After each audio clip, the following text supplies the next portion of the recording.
자기에 대한 리비도 점유의 정상적 및 병리적 운명에 국한해서 사용해야 하며 그것이 내재화된 대상관계와 독립적인 추동인 것처럼 분석할 수 없다는 것을 시사해봤다. 나르시시즘의 궁극적 특성에 관한 질문은 추동으로서 리비도의 궁극적 특성과 자기 및 그 구성 요소의 정상적 또는 병리적 특성에 관한 질문으로 이어진다. 다음으로 자기의 특성은 내재화된 대상관계에서 파생된 정상적 및 병리적 구조와 밀접하게 관련된다. 필자는 여기서 추동으로서 리비도의 궁극적 특성에 관한 질문은 다루지 않았다. 다만 예외적으로 자존감이나 자기 존중은 단지 추동 점유의 반영이 아니며 항상 정동적, 인지적 구성 요소의 결합을 반영한다. 이러한 공식화에서 함축된 것은 추동으로서 리비도와 심리 장치 내의 추동 충동의 중대한 표현으로서 정동 소인 간의 관계에 대한 일반적인 상위 심리학적 공식화이다. 필자는 이런 분석을 다른 데서 했으므로 여기서는 간단한 제안을 요약하겠다. 첫째, 정동은 쾌와 불쾌의 차원에 따른 주관적인 경험에 대한 타고난 소인을 나타낸다. 둘째, 정동은 기억 흔적에 의해 원시적인 정동 기억 형태나 단위로 고정되는데 이는 자기 구성 요소, 대상 구성 요소 및 정동 상태 자체를 통합한다. 셋째, 정동은 내재화된 대상관계의 분화 맥락에서 분화된다. 여기서 조금 우리가 멈춰서 보죠. 컴버그가 여기 나르시시즘에 대한 용어에 대한 자기 정의 그리고 초심리학적인 언더스탠딩을 여기서 우리에게 전달하려고 하고 있는데 컴버그의 글들은 굉장히 추상적인 글들이고 개념을 너무 많이 써서 이해하기 굉장히 어려워요. 사실은 초보자들은 거의 이해할 수 없고 굉장히 이 공부를 많이 하신 분들도 컴버그의 이론을 들어서 쉽게 납득하기 어려워요. 근데 근본적인 원인이 있어요.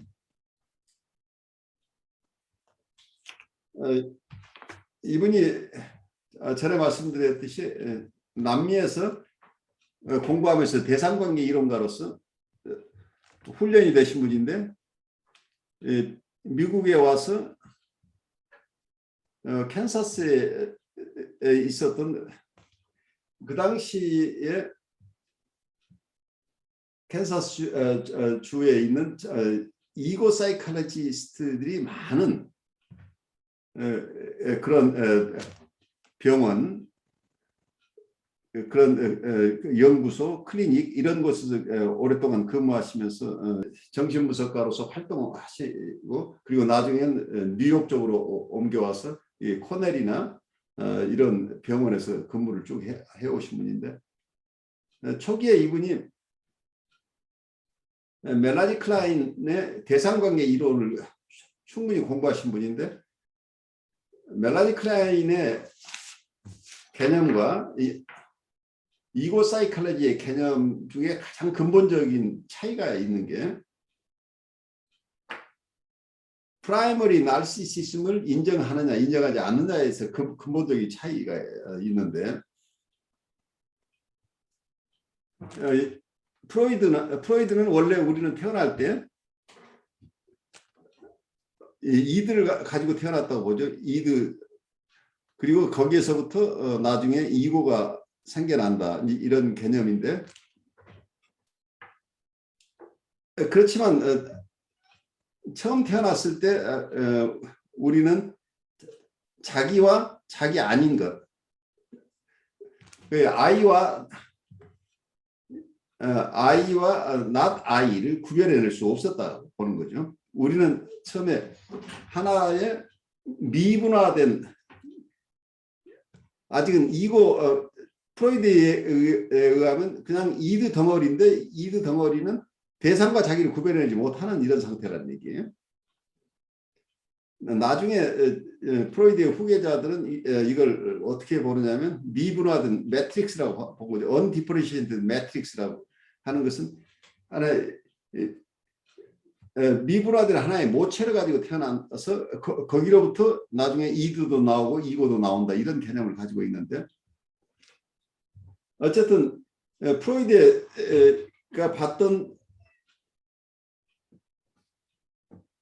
프라이머리 나르시시즘이라고 하는 1차적인 자기애라고 할 때는 1차적인 자기애는 대상과 자기가 아직 분리되어 있지 않아서, 그리고 아이로서 보면 어머니와 자기가 한 몸으로 생각된다는 얘기죠.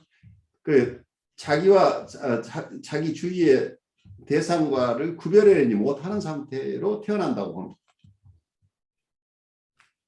그래서 모든 리비도가 셀프에 다 집중되어 있다고 보는 거죠.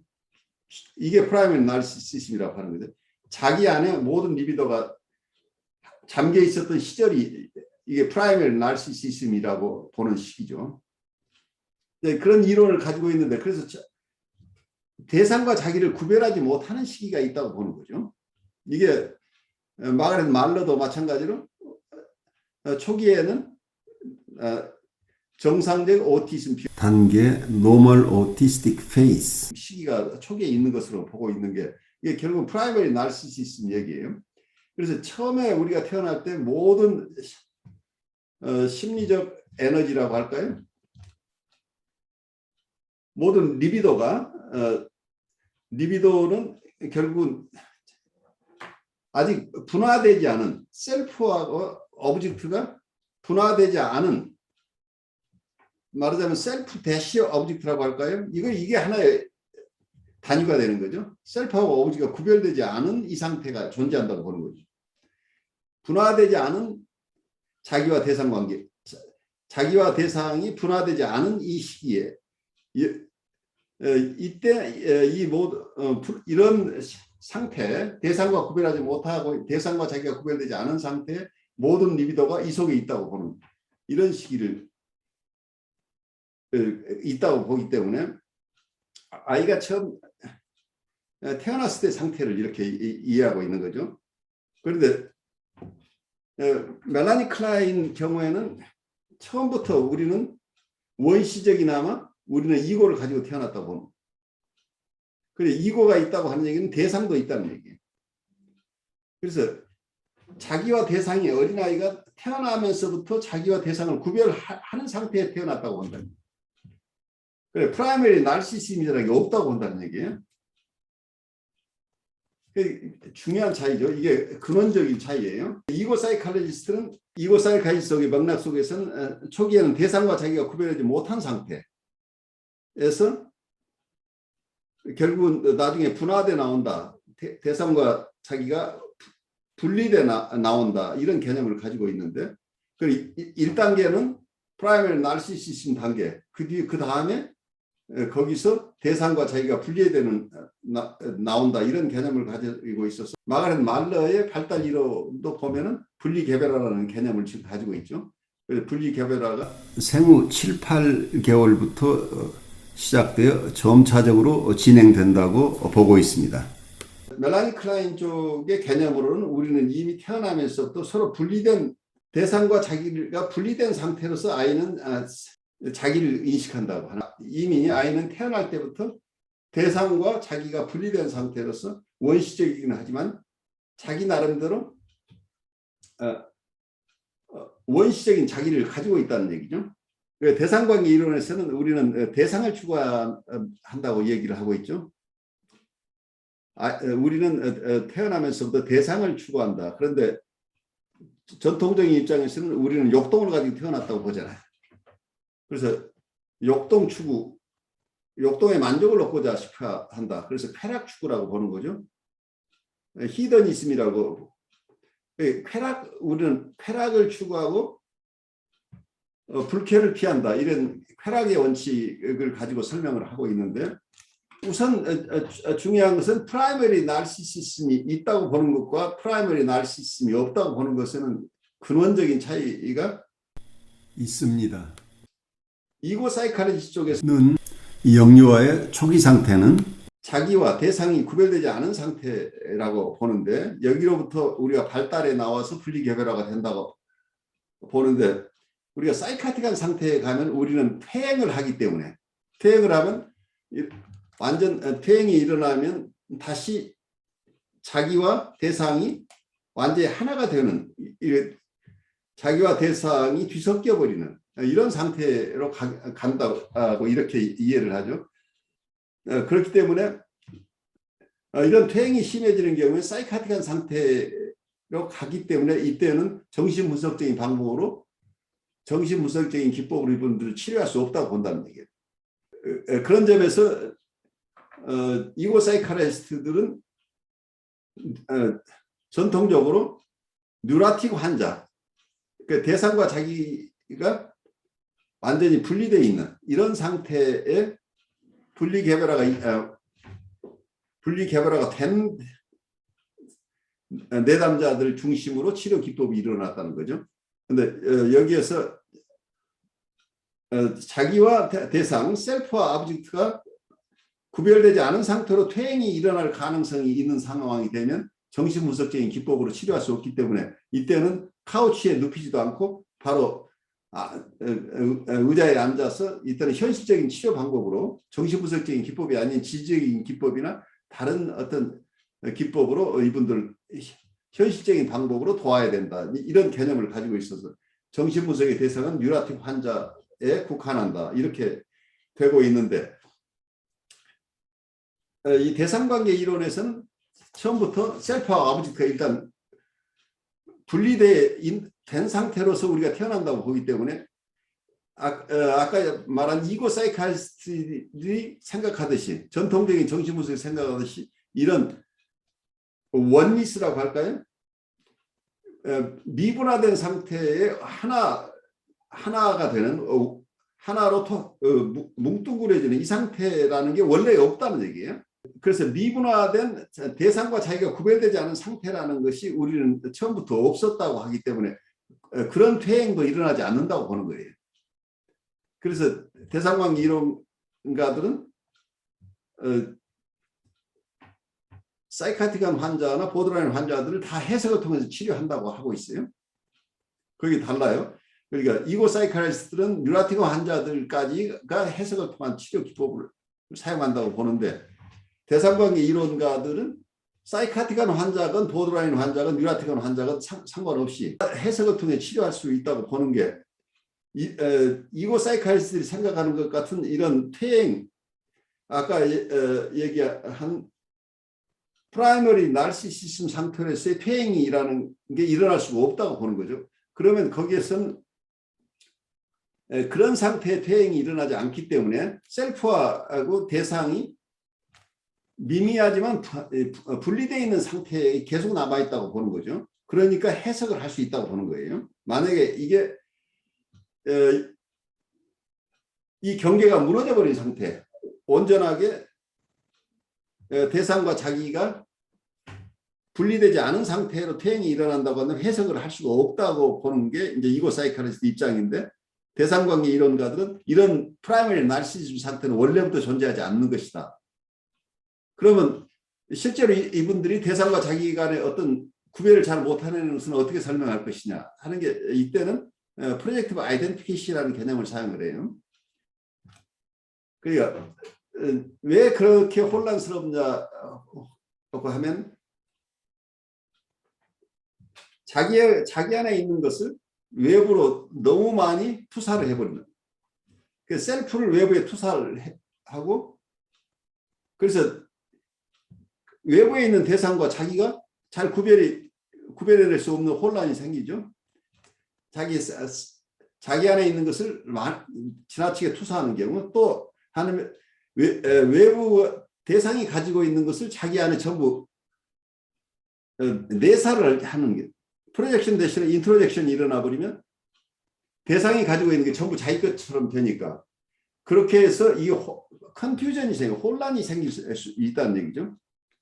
그래서 대상과 자기가 잘 구별되지 않는 상태는 이게 프라이머리 나르시시즘 때문이 아니고 프로젝티브 아이덴티피케이션이 생겨나서 자기 것을 다른 사람에게 투사하고 다른 사람 것을 자기 것으로 가져옴으로써 자기와 대상 간의 관계가 희미해졌을 뿐이지 원래 대상과 자기가 분리된 상태로 미미하나마 남아있는 상태는 계속된다는 거예요. 그래서 클라이언들은 환자가 사이카틱하거나 뉴라틱하거나 구별하지 않고 해석을 사용하려고 하는 게 본래의 기법이에요. 그런 점에서 큰 차이가 나는데 그렇다고 클라이언들이 옛날에 멜라니 클라인이 했던 것처럼 그렇게 깊은 해석들을 초기 환자들에게 하지는 않는다고 그래요. 결국 원초적인 이론의 차이일 뿐이고 실제 임상에 가면 내담자 상태에 따라서 해석하는 방법도 다 달라지고 크게 차이 나지는 않는데 이론적인 틀이 큰 차이가 나는데 컨버그를 왜 우리가 이해하기 어렵냐면 컨버그는 처음에 아까 얘기대로 이분이 미국에 와서 정착하는 동안에 우선 이고 사이칼리지를 받아들여야 이고 사이칼리스트들이 중심을 이루는 이러한 인스티튜트나 그런 클리닉에서 일할 수 있는 기회가 주어졌다는 얘기예요. 그건 뭐 사실이냐 아니면 그런 주장을 하시는 분들이 있는 거죠. 어쨌든 여기서 대상관계 이론을 이고 사이칼리지와 통합하려는 작업을 합니다. 그래서 이분의 이론은 이고 사이칼리지 슬래시 오브젝트 리레이셔널 티어리예요. 그래서 대상관계 이론가이기도 하고 이고 사이칼리지스트이기도 하는데 한쪽에서 보면 굉장히 큰 통합을 이루었다고 하는 점에서 양쪽의 장점을 융합한 부분도 있지만 이분의 초심 이야기에 들어가면 많은 컨퓨전을 일으킬 수밖에 없죠. 왜냐하면 처음부터 전혀 다른 것을 섞었기 때문이에요. 그래서 이분이 우리 지금 공부하고 있는 이 논문에서 이 책의 마지막 부분, 이 책이 1975년도에 쓰인 책인데 초기에는 아까 얘기대로 이 프로이드의 프라이머리 나르시시즘을 받아들였어요. 그래서 그걸 전제로 해서 여기서 이론이 돼 있어요. 그래서 여기서 셀프하고 아브젝트가 아직 하나인 상태가 있다는 것을 전제로 한 이론이 여기에 나오는 이론은. 그래서 사람의 발달 단계를 4개의 스테이지로 그 당시에는 나눴다고 그래요. 처음에는 셀프하고 아브젝트가 그냥 셀프 대시 O라고 S 대시 O라고 이렇게 얘기를 한다면 이게 그냥 프라이머리 나르시 상태, 처음에는 전혀 미분화된 상태로 있다고 보는 거죠. 그러다가 두 번째 스테이지가 셀프하고 아브젝트는 아직도 그 미분화 상태인데 이때 일어나는 것은 셀프 대시 아브젝트가 이게 한 단위죠. 분리 개별화가 되지 않은 상태에 있는 이런 유닛이라고 본다면 배드한 것하고 좋은 것, 그 좋은 셀프 대시 아브젝트가 있고 어떤 원자는 셀프 아브젝트 두 가지로 분열된 셀프 아브젝트가 있다고 본 것이죠. 다른 쪽으로 얘기하면 리비도의 영향을 받은 리비도의 하에서 형성되는 셀프하고 아브젝트가 연합되어 있는 이 상태. 그래서 어떨 때는 굉장히 기분 좋은 관계, 어떨 때는 기분 나쁜 관계, 이 두 가지가 있다고 보는 거죠. 처음에는 그냥 뭉뚱그려진 단계, 프라이머리 나르시시즘 단계, 자기하고 대상이 구별되지 않은 상태에서 모든 리비도가 한 곳에 머물러 있는데 그 중에서 조금 2단계에 가면 그 상태이긴 한 미분화된 상태이긴 한데 그 상태가 기분 좋은 상태가 있고 기분 나쁜 상태가 있다. 이 셀프 아브젝트 미분화된 이 상태 자체가 둘로 느껴진다는 얘기죠. 하나는 좋은 것, 나쁜 것. 근데 이런 단계를 처음에 두 단계를 두고 세 번째 단계가 셀프하고 아브젝트가 이제는 분리된 단계가 있다고 보는 거죠. 그런데 셀프가 좋은 셀프가 있고 나쁜 셀프가 있다. 그리고 대상도 좋은 대상과 나쁜 대상, 이게 둘로 여기서 우리가 분열이 일어난다. 그래서 분열된 여기서 셀프 자체가 부분 셀프가 일어나는 거죠. 좋은 셀프하고 나쁜 셀프, 대상도 좋은 셀프하고 나쁜 셀프, 이렇게 일어나는 것은 일어난 상태. 그렇지만 셀프하고 아브젝트는 구별되는 상태. 이 상태를 세 번째 단계라고 봤어요. 근데 이것은 멜라니 클라인의 PS 포지션인데 결국은 패러노이드 스키조이드 포지션은 멜라니 클라인은 이걸 1단계로 봐요. 우리는 처음 태어났을 때 처음 태어나자마자 자기와 셀프 레프레젠테이션과 대상 레프레젠테이션을 이렇게 이해를 한다면 자기 셀프가 자기가 좋은 셀프가 있고 나쁜 셀프, 양분화된 셀프가 있다는, 그리고 대상도 좋은 대상, 나쁜 대상 이렇게 느낀다는 거죠. 그래서 이 분열이라는 기제가 이때 사용되는. 그래서 클라인의 패러노이드 스키조이드 포지션이라고 하는 게 대상도 좋은 대상, 나쁜 대상이 있고, 그리고 자기도 좋은 자기와 나쁜 자기가 있다. 이게 패러노이드 스키조이드 포지션이죠.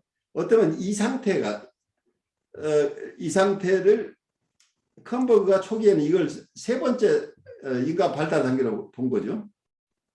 그리고 네 번째 단계가 클라인의 디프레시브 포지션. 이건 셀프하고 아브젝트가 구별되지만 셀프가 아주 좋은 자기, 나쁜 자기가 아니라 자기 안에 좋은 부분과 나쁜 부분이 함께 있다. 통합된 자기가 있고, 그리고 대상도 좋은 대상과 나쁜 대상이 따로 이렇게 쪼개져 있는 게 아니고 하나의 대상이 좋기도 하고 나쁘기도 하다. 그래서 여기서는 분열을 극복해서 통합해내는 단계가 일어난다는 얘기예요. 이게 대상이 좋기도 하고 나쁘기도 하고 하는 거 양가적인, 우리가 보통 앰비벌런스라고 그러죠. 프로이드는 이런 상태를 앰비벌런트한 상태라고 얘기를 해요. 양가적이다. 그러니까 사랑도 하고 미움도 있고 좋기도 하고 나쁘기도 하다고 하는 앰비벌런스라는 개념을 썼는데, 이걸 클라인 입장에서는 이걸 디프레시브 포지션이라고 얘기를 하죠. 그래서 이것을 컴버그는 네 번째 단계라고 봤다는 얘기예요. 그래서 컴버그가 인간 발달 단계를 네 단계로 보고 그 이론을 배경으로 해서 지금 우리 교과서의 마지막 부분을 쓰고 있다고 보니까, 여기서는 아까 얘기했던 프라이머리 나르시시즘을 인정하는 이론과 프라이머리 나르시시즘을 인정하지 않은 이론을 억지로 묶어놓은 상황이죠. 화학적 결합이 일어날 수가 없는 상황이라는 얘기. 서로 다른 이론을 1단계에서는 프로이드의 프라이머리 나르시시즘 얘기를 가져와서 1단계, 2단계를 넣고, 그리고 3단계, 4단계를 멜라니 클라인의 1단계, 2단계를 가져와서 이게 억지로 두 개를 합쳐놓으니까 이론이 혼선이 생길 수밖에 없죠. 그러니까 여러분들이 오늘 이 글을 읽어도 많이 어려울 거란 얘기예요. 그런데 나중에 1980년대에 가면은 80년대 이후에는 컴버그가 명시적으로는 아니지만 첫 번째 1단계, 2단계의 그 부분에 대한 이론을 이분이 폐기하는 것으로 보여요. 그래서 결국은 멜라니 클라인의 이론으로 결국 회귀했다는 얘기예요. 그러니까 이게 이고사이칼리 사회에 들어오면서 자기가 프라이머리 나르시시즘, 프로이드의 이론을 받아들였지만, 그러면서 그 아래서 60년대, 70년대 계속 일을 해왔지만 80년대 오면서는 결국은 자기가 어답트했던 이 프라이머리 나르시시즘 이론을 포기하고 원래 멜라니 클라인의 PS 포지션과 D 포지션 이 이론으로 그냥 회귀한 것으로 보인다는 얘기예요. 그래서 지금 우리가 오늘 공부하는 것도 중간적인 개념이라고 여러분들 이해해야 돼요. 이 두 가지가 섞여 있어서 이론이 굉장히 어려워요. 이고사이칼리 개념하고 대상관계 이론을 합쳐서 이걸 이해하려고 하기 때문에 굉장히 관념적인 용어가 많이 나와요. 추상적인 얘기들. 그런데 그것을 이야기가 만만치 않다는 것을 먼저 좀 알려드리는 게 여러분들의 불안 레벨을 좀 낮추는 게 아닌가 싶어서 먼저 얘기를 드려요. 그래서 컴버그가 인간 발달 단계를 4단계로 얘기했다가 결국은 첫 번째, 두 번째 단계를 지금 폐기하고 나머지 단계는 결국은 멜라니 클라인의 이론으로 들어가는데, 나르시시즘이라는 건 뭐냐면 결국은 여기 PS 포지션을 나르시시즘이라고 본다는 얘기예요. 나르시시즘은 대상관계 이론으로 치면 PS 포지션에 있는 상태를 나르시시즘이라고 그러죠. 왜냐하면 자기가 분열되어 있죠. 지금 셀프 자체가 좋은 자기와 나쁜 자기로 분열되어 있는 상태. 이 상태이기 때문에 여기에서는 어떤 모든 관심이 자기한테 가 있는 상태인 거죠. 멜라니 클라인의 이론 중에 용어 중에 디프레시브 포지션이라는 용어가 제일 오해가 많아요. 학자 중에도 오해를 하는 경우도 많고 이 디프레시브 포지션 자체가 디프레션하고 착각을 하는 경우들이 많은데 여기 디프레시브 포지션은 어떤 슬픔의 정서를 느끼는 거예요. 그래서 여기서 우리가 보통 얘기하는 우울증하고 전혀 다르다는 우울증은 PS 포지션이라는 게 그래서 분열 편집 분열적 자리에서 일어나는 게 우울증이라고 보고 여기 디프레시브 포지션에서 느끼는 디프레시브 포지션을 제가 설명했듯이 학자에 따라서는 리페러티브 포지션 그 레퍼레이션이라고 하는 것이 보상적 자리라는 개념으로 내가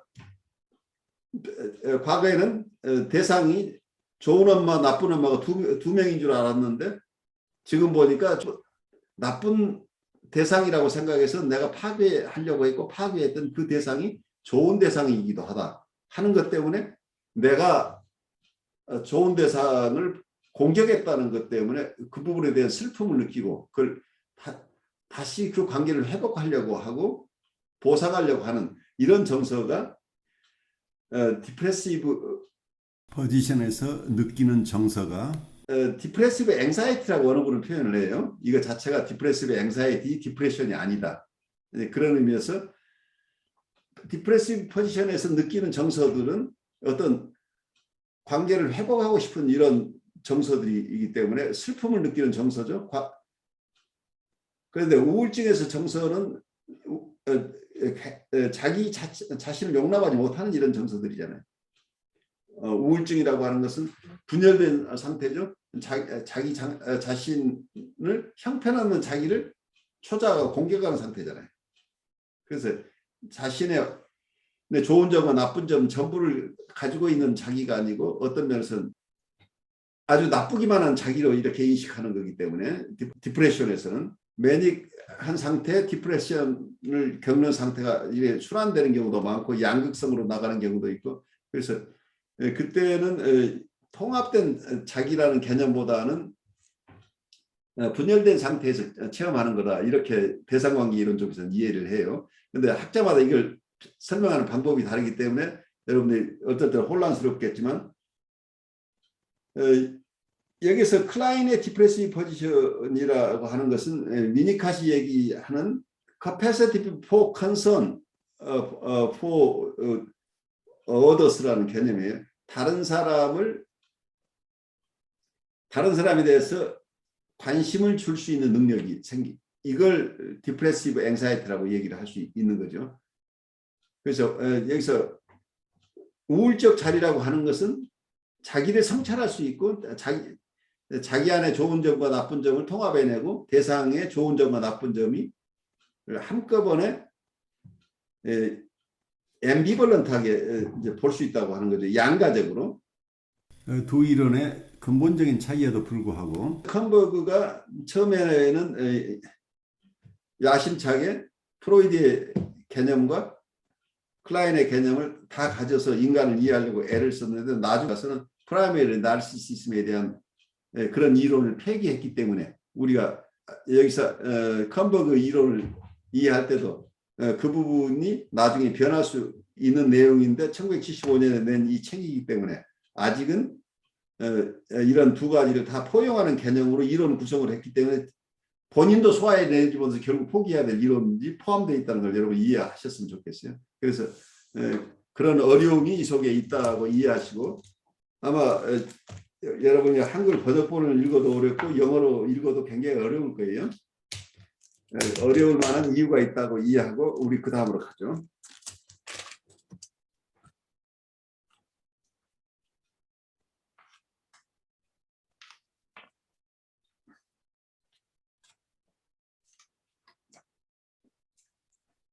마이크 안 켜셨습니다. 다시 꺼졌네요. 네, 네. 다시 읽겠습니다. 즐거운 정동과 괴로운 정동은 일련의 좋은 및 나쁜 내재화된 대상관계의 주요 요직자이며 또한 심리 내적 체험을 조직화하는 주요 동기 혹은 추동체계를 구성한다고 필자는 제안했다. 리비도와 공격성은 외부에서 이러한 발달에 주어지는 것이 아니라 좋음과 나쁨의 일반적인 양극성으로 추동체계를 전반적으로 조직화하는 것을 나타낸다. 정동 상태는 처음에는 내재화된 대상관계와 전반적인 추동체계의 통합을 결정하며 나중엔 추동 활성화를 신호해주며 내재화된 특정 대상관계의 활성화 맥락에서 추동을 나타낸다. 말이 너무 어려워요. 너무 어렵죠. 너무 어려운데 예. 여기서 아마 머리가 쥐나는 경험을 할 거예요. 근데 아마 본인도 이렇게 어려울 거예요. 표현을 해놨지만. 그러니까 우리가 이해할 수 있는 용어들이 아니고 굉장히 추상 용어를 계속 연결시켜 놨기 때문에 굉장히 어려워요. 근데 조금 얘기를 하면 이렇게 얘기를 해야 돼. 이분은 이 정동이라는 에펙트라는 얘기가 나오죠. 에펙트는 초기에는 뭐예요? 좋음과 나쁨이죠. 좋은, 그리고 프로이드의 플래서 언플래서 개념을 여기서 연상하면 좋겠어요. 좋은 것, 나쁜 것 이거죠. 근데 여기서 결국은 이분이 굉장히 이고 사이콜로지하고 대상관계를 융합한 것 같지만 결국은 이고 사이콜로지는 그냥 포장일 뿐이에요. 대상관계 이론으로 들어갔어요. 대상관계, 내재화된 대상관계를 지금 중요시하고 있죠. Internal Object Relationship. 근데 이번에 독특한 것은 여기서 에펙트를 강조해요. 에펙트라는 정서죠. 여기서는 정동이라고 얘기해요. 정동 에펙트인데 이 정동을 우리 심리의 가장 중요한 조직자로 보는 거예요. 오거나이저로. 정동에서부터 드라이브가 나온다고 보고 있어요. 여러분이 한 번 더 생각해 보죠. 모단 이론이에요. 프로이드 이론은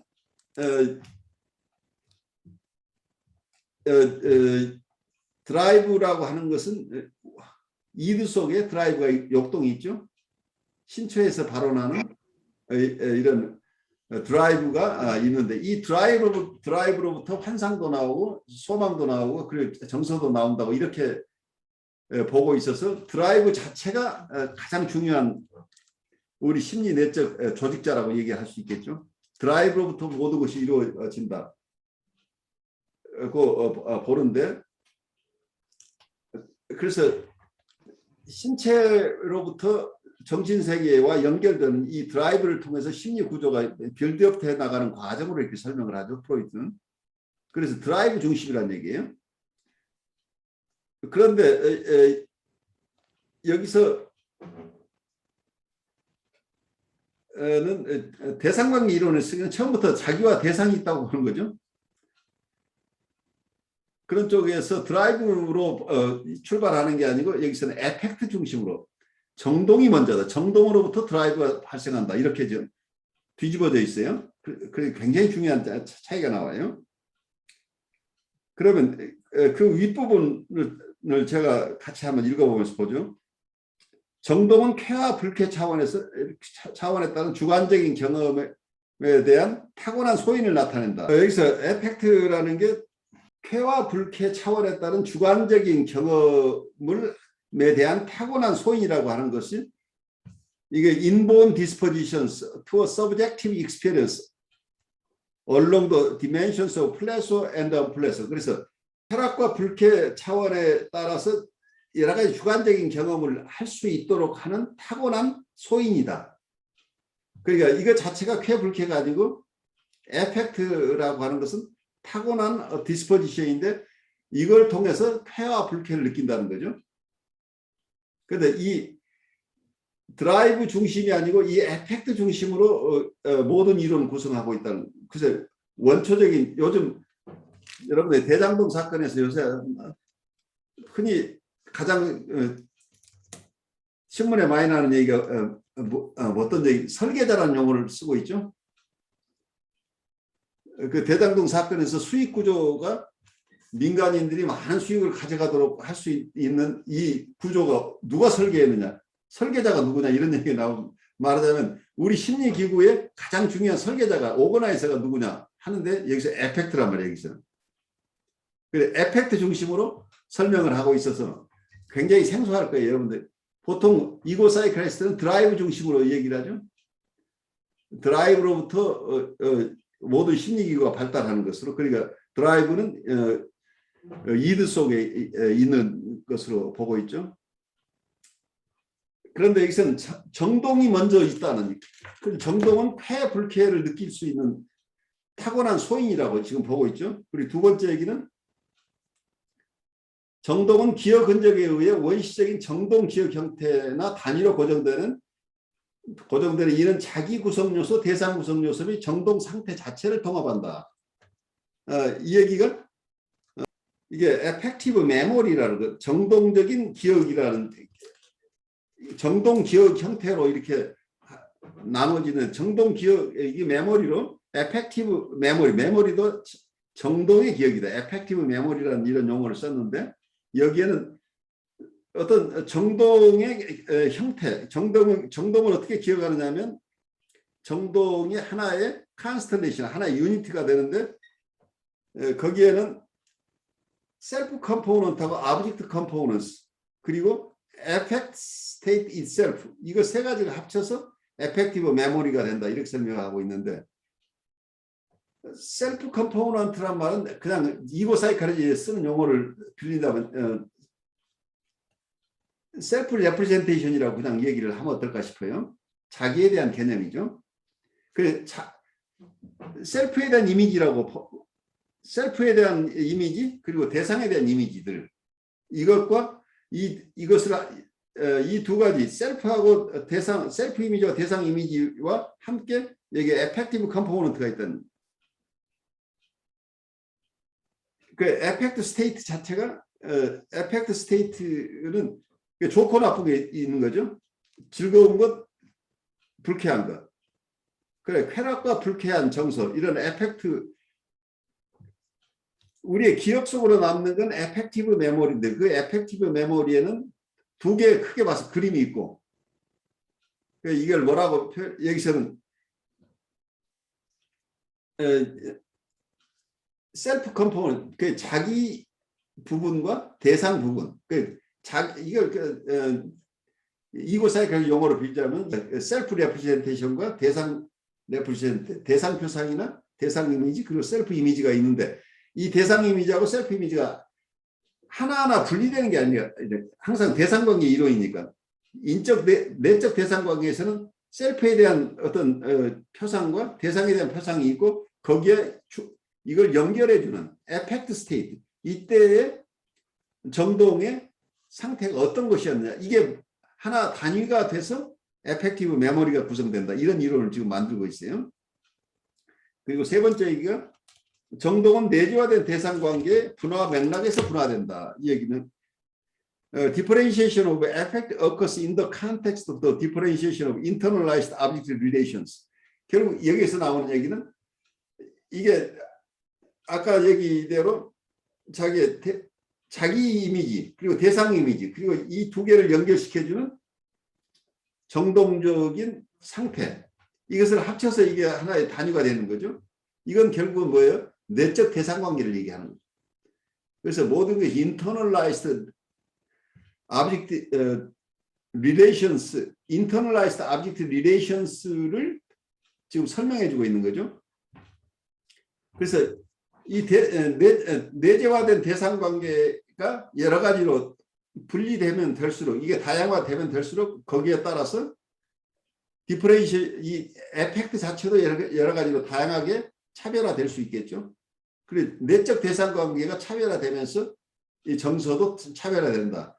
이렇게 굉장히 지금 추상적인 얘기들 하고 있어요. 그런데 쉽게 얘기해서 결국 내적 대상관계를 만들어내는 게 에펙트가 내적 대상관계의 중심이다. 그래서 에펙트를 통해서 내적 대상관계가 형성되고 거기서부터 또 드라이브도 형성되고 또 그것으로부터 이고 슈퍼이고 이런 것도 구별되어 나온다. 이런 마치 여기서는 에펙트 지상주의처럼 느껴져요. 에펙트라는 정동을 중심으로 해서 여기서 컴버그는 자기의 독자적인 어쨌든 내적 대상 관계 이론을 형성하고 있다고 보여요. 그래서 여러분들이 굉장히 생소할 거예요. 그래서 좋은 내적 대상 관계냐, 나쁜 내적 대상 관계냐, 이런 것들이 중심으로 해서 이제 앞으로 지금 얘기를 좀 더 펼쳐나갈 건데 좀 그걸 따라가 보죠. 요약하면 리비도와 공격성은 자아와 원초와의 공통된 분화되지 않은 매트릭스에서 분화돼 나온다. 이들 두 추동의 조직화는 발달하는 내재화된 대상관계의 영향 아래 이루어지며 이는 다음으로 정동의 조직화된 영향 아래 통합된다. 여기서 보시면 무슨 얘기냐면 공격성과 여기서는 리비도와 공격성 두 가지 이론은 프로이드 이론이죠. 어쩌면 이 두 가지 이론인데 이것은 이고 사이칼리스트 얘기하는 언디퍼렌시에이티드 매트릭스라 미분화된 공통된 분화되지 않은 매트릭스에서 분화해 나온다고. 초기에 프로이드 얘기는 이드로부터 이고가 분화돼 나온다고 했지만 그 프로이드 이후에 이론들은 대부분 미분화된 매트릭스로부터 미분화된 모체로부터 나중에 이드도 나오고 이고도 나온다 이런 개념을 썼는데 이걸 확대해서 여기서 리비도와 공격성 자체도 이 미분화된 매트릭스라는 모두 다 심통력을 여기다 줘버려요. 이 자아심리학자들이 주로 대부분 나중에 또 정동 이론 어떤 에펙트 이론 얘기할 때도 에펙트도 다 미분화된 매트릭스로부터 나온다. 다 모든 것을 미분화된 매트릭스로부터 출발하는 이런 식의 얘기들을 하는데 여기서도 컴버그가 이 자아심리학의 개념을 그냥 사용하죠. 여기서 우리에는 리비도도 있고 공격성도 있는 이것은 결국은 미분화된 매트릭스부터 나온다고 설명을 하고 있어요. 그러니까 미분화된 매트릭스부터 나오는데 그러면 이 리비도와 공격성은 누가 어떻게 조직해내느냐 하는데 이걸 두 개의 드라이브로 보고 이 역동의 조직화는 내재화된 대상관계의 영향 하에서 이루어진다. 아까 얘기대로 인터널 object relations 내재화된 대상관계의 영향 하에서 이 공격성과 리비도가 형성되는데 또 한편에서는 그것은 정동화에 조직화된 영향하에 통합된다. 그러니까 여러 가지를 겹쳐놨어요. 내적 대상관계 자체가 에펙트의 영향에서 되는 거니까 그 거슬러 올라가면 어떻게 그림을 그리면 심플해요. 에펙트가 있고 그 아래 내적 대상관계가 있고 거기로부터 공격성도 나오고 리비도도 나온다. 그러니까 드라이브나 드라이브 여기서는 그냥 리비도나 어그레션이라고 하는 게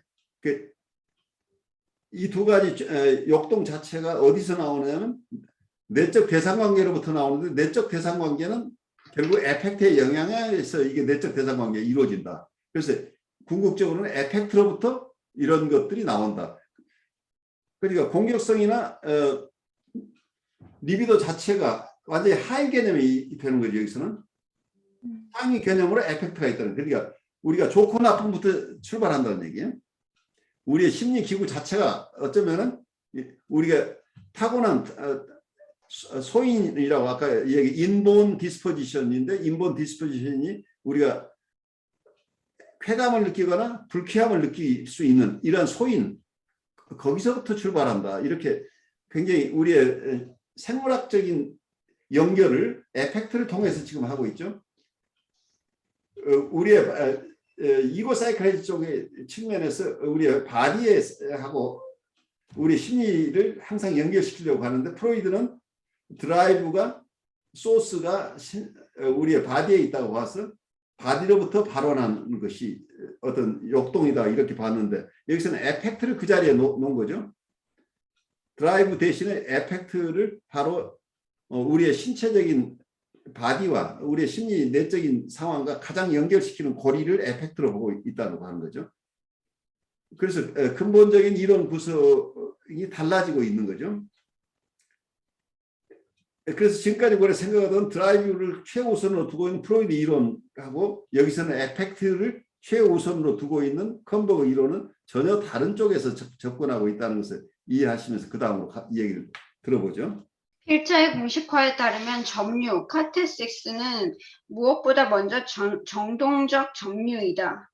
즉 양적 요소 또는 경제적 요인이 원시적 정동 소인의 강도에 관련된다. 이 소인은 내재화된 대상관계의 원시적 단위의 맥락에서 활성화된다. 정동은 실제 그런 원시적 단위의 조직자이다.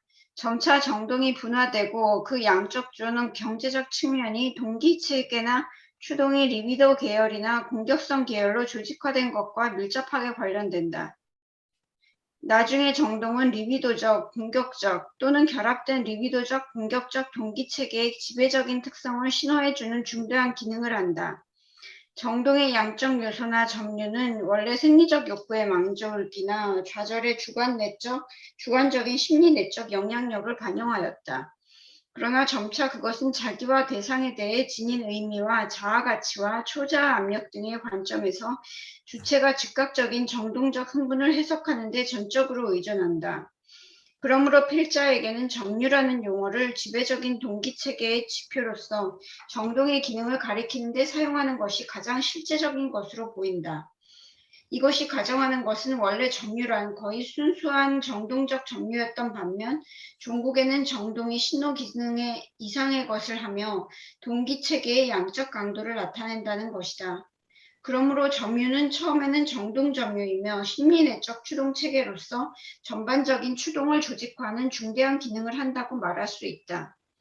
결국 점유는 본능 또는 추동 점유이며 지배적인 정동 상태에 의해 어떤 상황에서 지배적인 동기체계의 강도와 유형을 나타낸다.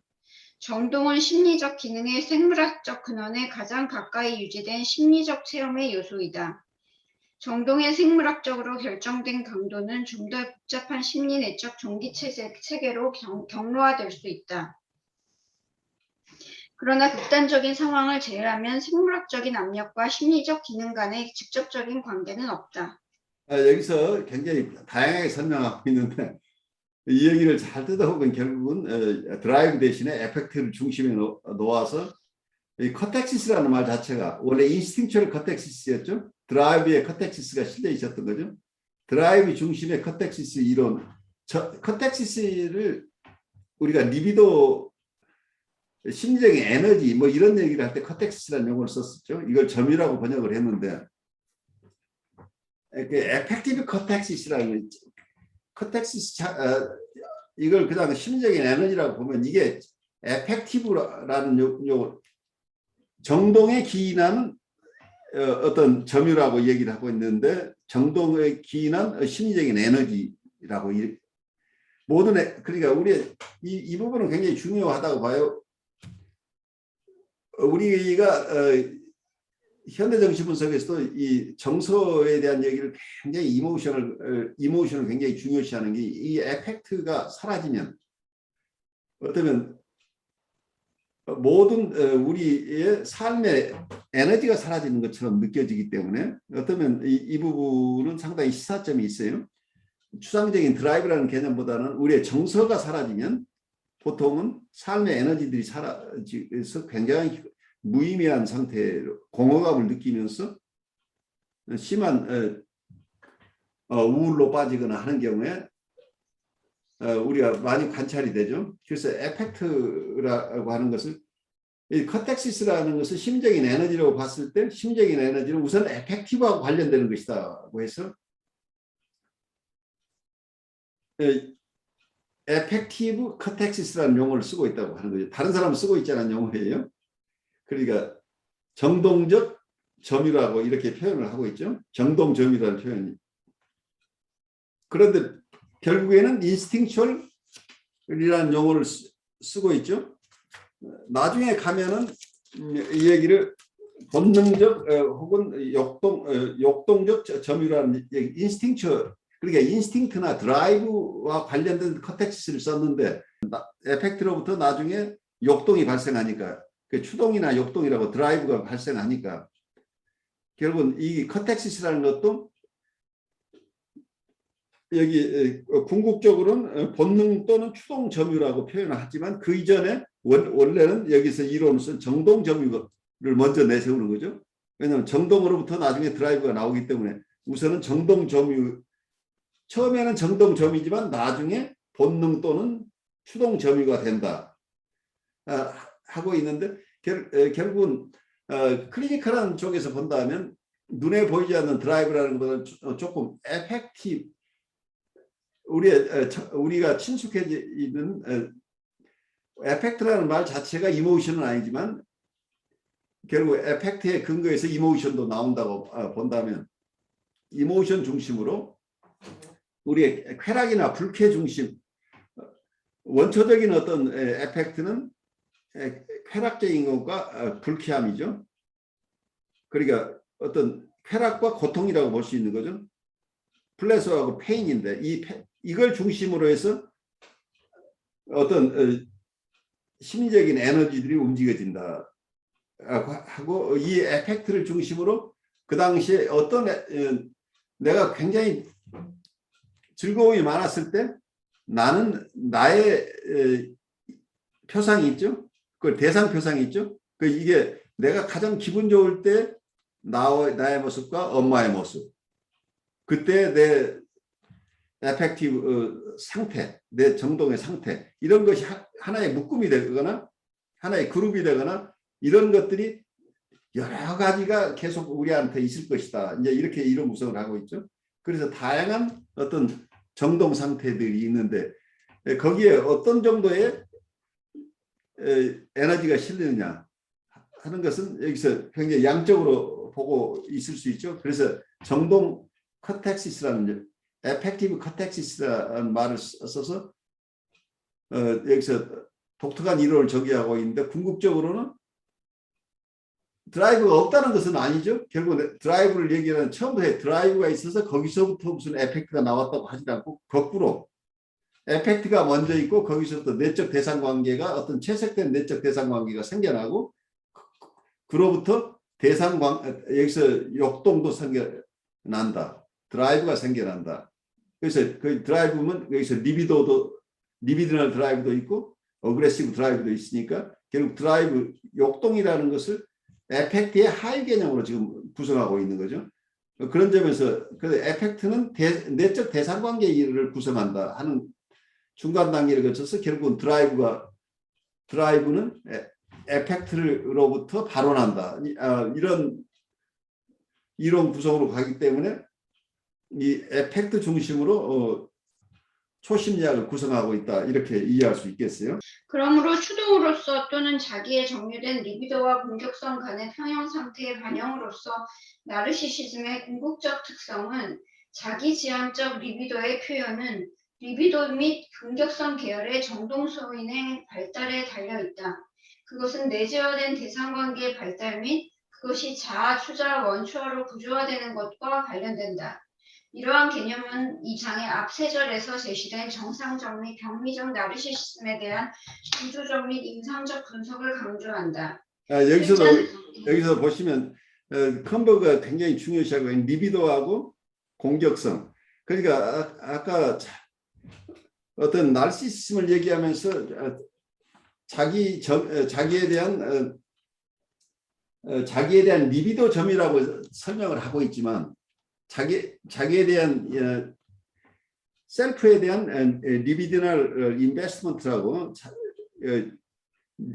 리비도 점유라는 용어를 쓰고는 있지만 나르시즘 처음 정의하면서 리비디널 인베스트먼트 오브 더 셀프라는 그 셀프 자체에 리비도를 투자한다고 하지만 이 부분은 리비도 투자라고만 할 수 없는 게 여기에 리비도하고 공격성 이론을 가게 되면 리비도하고 공격성 두 가지가 다 속에 투자된다는 개념을 피할 수 없잖아요. 그러니까 처음에는 리비도에 투자라고 얘기를 하지만 이론을 지금 잘 정교하게 만들어 가다 보면 리비도만 가지고 되지 않고 공격성과 합쳐서 이걸 생각해야 되는 문제가 나오죠. 그 리비도 투자라고만 또 할 수 없는 이런 딜레마가 오죠. 그래서 여기서 추동으로서 또는 자기의 점이든 리비도와 공격성 간의 평형 상태의 반영으로서의 리비도 나르시시즘이라고 하는, 나르시시즘 속에 리비도 개념만 가지고 설명할 수 없는 공격성의 부분까지를 합쳐서 나르시시즘을 봐야 되는 부분을 표현해내려고 애를 쓰고 있는 거죠. 근데 이분이 글을 그렇게 잘 쓰는 분은 아니라고 사람들이 평을 하고 있어요. 이걸 잘 설명해내지 않고 있기 때문에 이걸 접해서 우리가 소화해내기는 만만치가 않죠. 그런데 우리가 개념으로는 이해하시겠죠? 현대정신분석에서는 이 공격성 중심으로 나르시시즘을 이해하고 있다는 얘기예요. 많은 분이 이 나르시시즘을 이 리비도 중심으로 또 이해하는 분도 있지만 이 리비도와 공격성 모두를 가지고 나르시시즘을 이해해야 될 필요가 있는데 그 부분을 의식하고 여기서 이런 얘기를 하고 있는 것으로 보여요. 필자는 또한 다른 곳에서 추동, 정동 및 내재화된 대상관계의 운명에 대한 이러한 개념화를 1차적 및 2차적 나르시시즘의 문제에 적용했으며 여기서는 단지 필자의 관점만을 요약할 것이다. 필자가 이 장의 첫 절에서 시사했듯이 자기 점유와 대상 점유는 밀접하게 연관된다. 필자의 초기 연구뿐만 아니라 야콥슨, 말러 및 반데왈스의 연구는 모두 현재의 이해 상태에 도달하였다. 즉 자기 표상과 대상 표상이 1차적인 분화되지 않은 자기 대상 표상에서 유래하며 이 표상으로부터 자기애적 및 대상 점유가 동시에 발달한다는 것이다.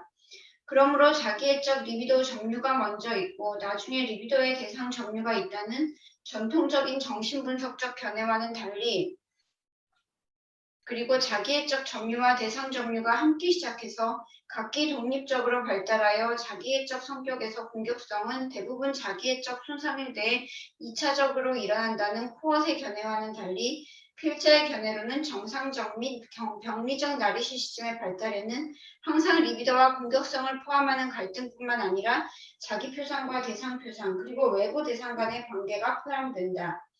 일반적인 함의는 1차적 나르시시즘 개념이 더 이상 유지되기 어려워 보인다는 것이다.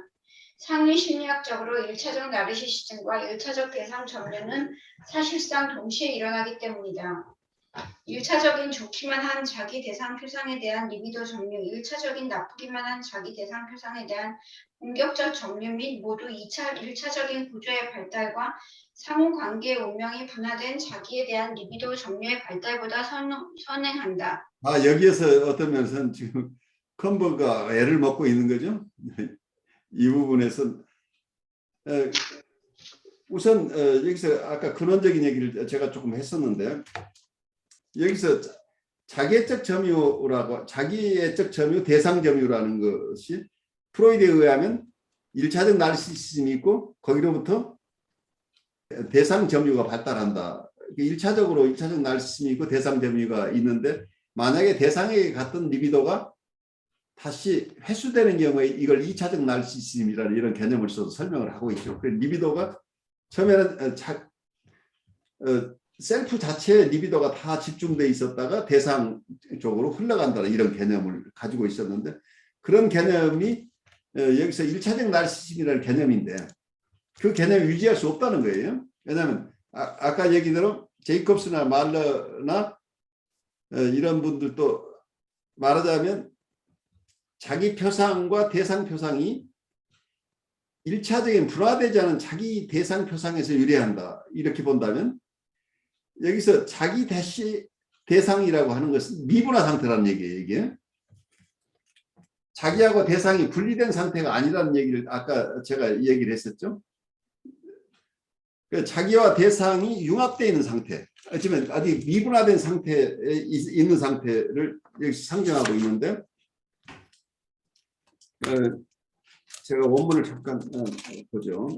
The work of Jacobson, Mahler, and Van der Waals, as well as my own earlier studies, all point to our present understanding that self and object representations stem from a primary undifferentiated self-object representation, out of which narcissistic and object investment develop simultaneously.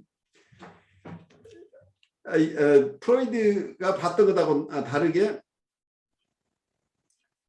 여기서 제이콥슨이나 말러나 반대의 발스나 여기서 컴버그나 모두가 undifferentiated matrix라는 개념에서 출발하죠. 그래서 우리가 자기 표상이나 대상 표상이 최초에 어디서 발생하느냐 하는 발생 과정을 보면 셀프 대시 오브젝트 레프레젠테이션이라는 용어를 쓰고 있어요. undifferentiated. 최초에 자기 대시 대상, 셀프 대시 오브젝트라는 개념, 이게 미분화된 자기와 대상에 함께 있는 상태를 이렇게 얘기하는 거예요. 자기와 대상이 아직 미분화된 상태에 있다고 하는 게 어떤 프라이머리 나르시시즘과 관련돼서 아주 중요한 개념이죠. 셀프 대시 오브젝트가 아직 미분화된 상태.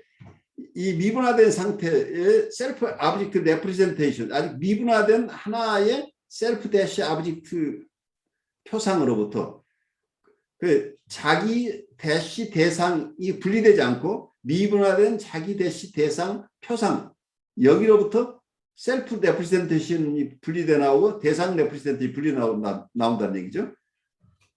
그러니까 여러분이 보시면 셀프 심리 내적으로 자기 표상과 대상 표상이 하나로 돼 있다는 얘기, 지금 아직 분화되지 않고 있는데, 여기서부터 셀프가 쪼개져 나온다는 얘기는 대상이 여기서 쪼개져 나온다는 얘기죠. 그런데 여기에 리비도가 부여된다고 한다면 셀프의 리비도가 가는 거나 대상의 리비도가 가는 거나 동시에 간다는 얘기죠. 그래서 프라이머리 나르시시즘이라는 개념을 지금 쓸 수가 없게 됐잖아요. 이렇게 되면. 이론상 그렇죠? 이 두 가지가 동일한 모체에서 동시에 셀프가 없는 대상이 없잖아요. 대상과 셀프가 쪼개졌다고 한다면 대상도 쪼개지는 거니까. 그러면 이게 각각 독립된 것으로 인정된다고 하면 여기에 뭔가 부착되는데, 이 부착되는 걸 커텍시스라고 한다면,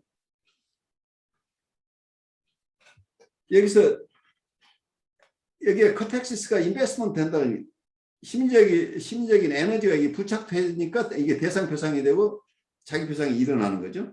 그래서 이러한 부착 현상이 일어나는데 이게 동시에 일어나기 때문에 대상에 대한 리비도가 자기로부터는 리비도로부터 나중에 나온다고 하는 개념을 쓸 수가 없다는, 동시에 발생하는 거라고 본다면.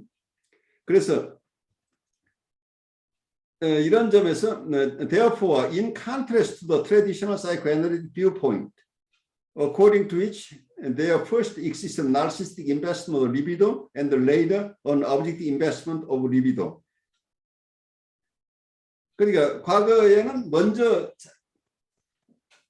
리비도가 나르시스틱 인베스트먼트가, 그러니까 자기애적 점유, 자기애적 투자가, 자기애적 리비도 투자가 먼저 있고 다음에 대상에 대한 리비도 투자가 일어난다고, 이게 순차적으로 봤던 것이 성립이 안 된다는 얘기죠. 그 점에서 달라졌다는 것하고, 또 하나는 코웃하고 다른 것은, 코웃도 처음에 자기애적인 대상, 자기애적 투자와 대상에 대한 투자가 동시에 일어난다고 보는 점은 같은데, 그렇지만 이 두 가지가 각각 자기의 발달과 대상의 발달이 각각 독립된 발달을 노선을 걷는다고 코웃이 얘기를 하고 있죠. 그러니까 자기애와 대상에 대한 리비도는 각각 별도로 발달한다, 이런 개념을 코웃이 가지고 있는데, 여기서는 aggression in narcissistic personalities is in large part secondary to their narcissistic reasons. It is my belief that the development of normal and pathological narcissism always involves the relationship of the self to object representations and the external object. 이 부분이 코드하고 다른 견해를 설명하고 있는데, 우선 아까 이게 자기애적 점유와 대상 점유가 함께 시작해서 각각 독립적으로 발달하며, 자기애성 성격에서 공격성은 대부분 자기애적 손상에 대해서 2차적으로 일어나는 코웃 견해와 다르다. 코웃은 어쩌면 코웃의 이론을 여기서 컨버가 설명하고 있는데 그냥 코웃이 원래 설명한 대로 설명을 하자면 우리의 성적인 역동이나 공격적인 역동 자체가 1차적인 게 아니고 이건 2차적인 것이라고 코웃은 보고 있죠. 코웃은 자기애적 리드가 충분히 채워지지 않을 때 2차적으로 성애적 역동이나 공격적 역동이 출현한다. 이렇게 보고 있어서 이게 프라이머리가 아니라고 보고 있는 거죠. 역동 자체를 2차적인 것으로 성애적 역동이나 공격적 역동 2차적으로 보고 있는데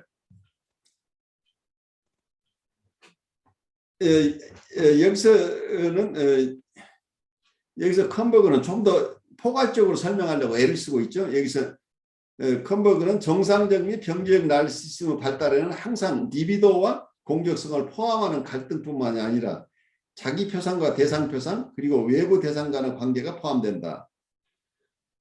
이렇게 얘기를 해서 여기는 표상의 이론은 어디에 이고 사이칼리즘을 온 이론이에요. 레프리젠테이션의 얘기는 표상의 이론과 그리고 여기서 리비도와 공격성을 포함하는 갈등. 표상이라는 개념은 이고 사이칼에서 나오는데 또 한쪽에서는 대상 관계를 포함하고 있기 때문에 근원적으로는 이 두 가지 이론을 섞고 있지만 내적 대상 관계 이론을 중심으로 설명을 하고 있는데 좀 더 본인은 포괄적으로 설명하고 있다고 지금 애써 설명을 하고 있어요. 여기서 컨버가 일반적 함의는 1차적 나르시시즘 개념이 더 이상 유지되기 어려워 보인다는 것이다.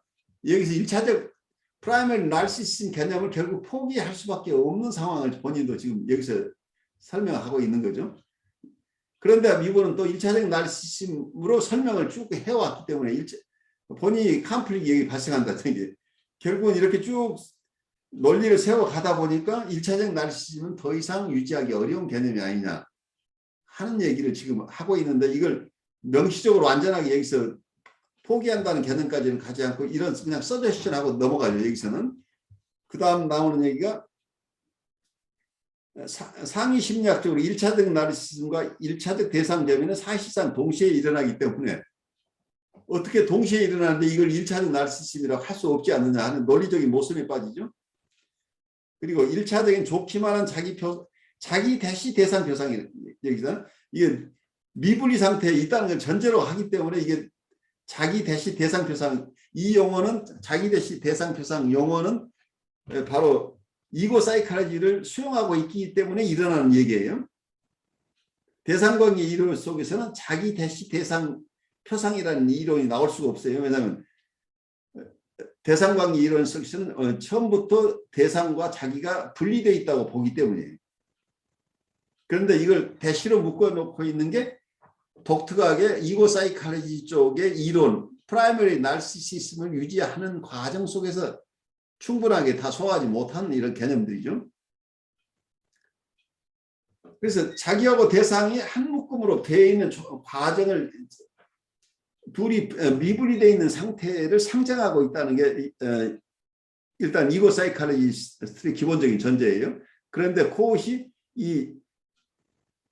이고 사이칼리스트들이 프라이머리 나르시시즘 가지고 애쓰고 있는데 여기서 이 대시 하나를 빼가지고 셀프 아브젝트 발음은 똑같은데 여기 새로운 이론을 만들어낸 게 셀프 사이칼리지라고 얘기하고 있는 거죠. 그래서 이고 사이칼리지 속에서는 우리가 얼마나 애써서 지금 셀프 대시의 오브젝트 이론을 펼쳐왔는데 지금까지 그걸 같이 쓰다가 갑자기 넌 대시를 빼가지고 네 새로 발견한 개념이라고 이렇게 우기느냐 이제 이런 얘기가 나온 거죠.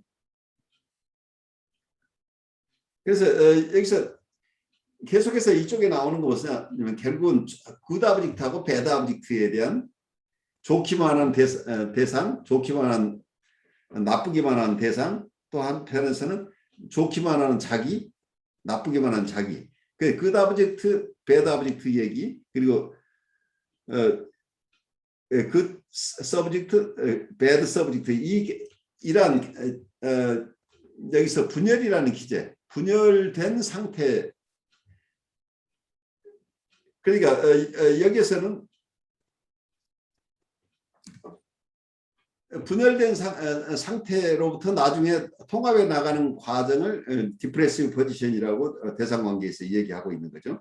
자기에 대한 분열, 대상에 대한 분열이 통합돼 나가는 것을 디프레시브 포지션이라고 한다.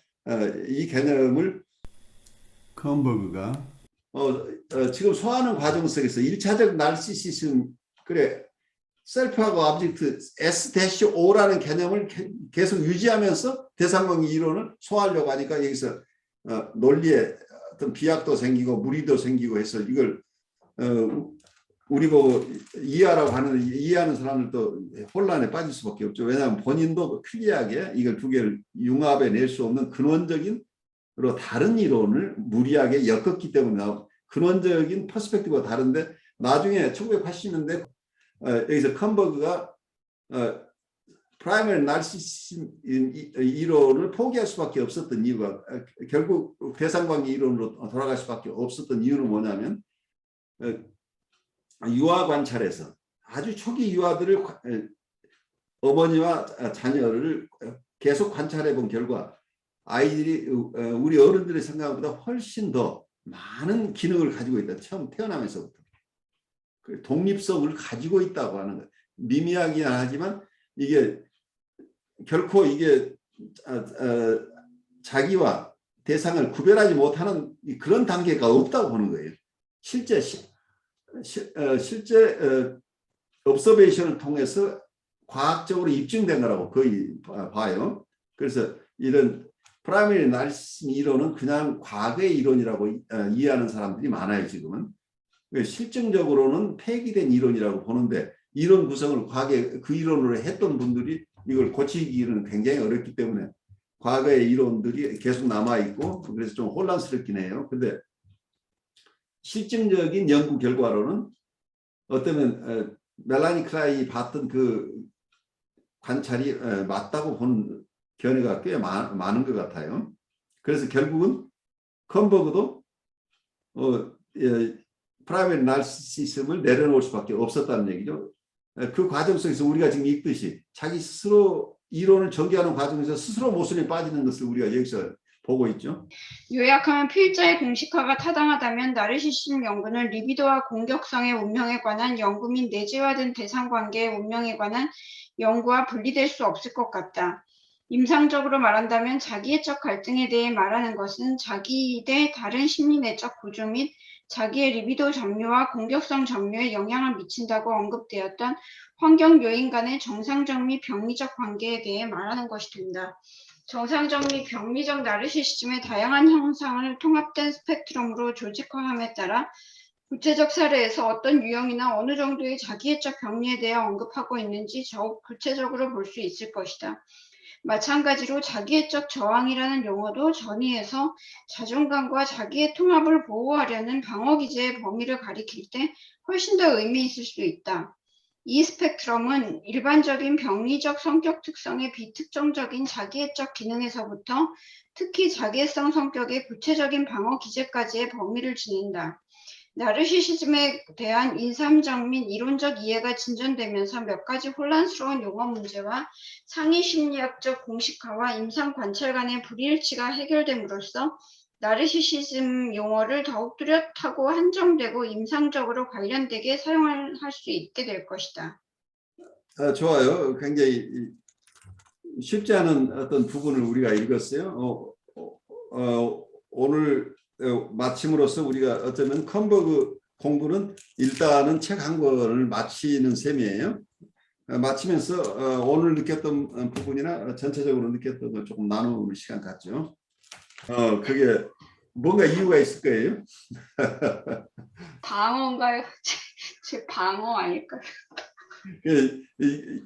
우리 다음 교재가 역전이와 경계선 환자의 치료인데, 이건 이 컴버그는 원래 남미에서 교육받은 분이에요. 남미에서 대상관계 이론을 공부하신 분인데, 이게 그러니까 영어가 퍼스트 랭귀지가 아닐 거예요. 그래서 이분이 강의하는 것 들으면 굉장히 딱딱해요. 유럽식 영어로.